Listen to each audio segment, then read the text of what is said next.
Nouakchott, la capitale mauritanienne, sera en novembre prochain au cœur de deux événements majeurs pour le comité permanent inter-État de lutte contre la sécheresse au Sahel. Il s'agit du sommet des chefs d'État et de gouvernement de l'organisation et du forum de haut niveau sur le développement du pastoralisme dans les pays membres en lien avec la déclaration de Nouakchott relative adoptée il y a de cela 10 ans. C'est pour présenter au président de la République, chef de l'État et président en exercice du SILS, Mahamat Idriss Déby Itno, l'état de préparation de ces événements que Dr Abdoulaye Mamadou a fait le déplacement de N'Djamena.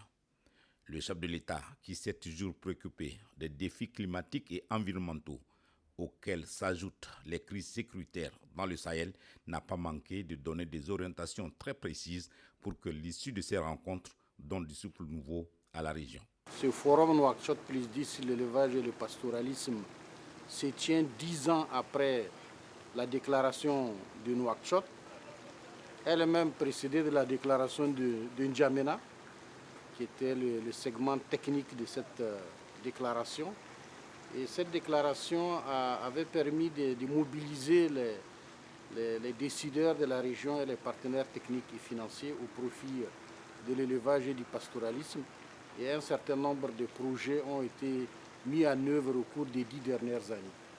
Et donc Nouakchott plus 10, ce sera l'occasion d'évaluer le chemin parcouru, les résultats obtenus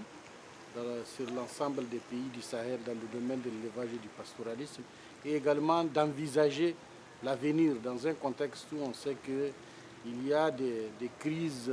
qui se sont empilées ces dernières années et qui ont affecté l'élevage et le pastoralisme dans notre région.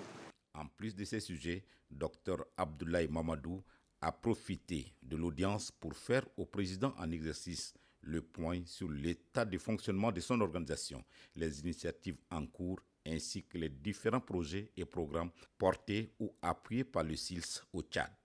Le SILS, créé en 1973, œuvre principalement dans le renforcement de la sécurité alimentaire, la lutte contre la dégradation des terres et la gestion des ressources en eau dans cette région, particulièrement vulnérable aux aléas climatiques. Mais comme si cela ne suffisait, ces dernières années, les terroristes s'y sont installés, aggravant la détérioration de l'environnement et des conditions de vie des populations déjà précaires.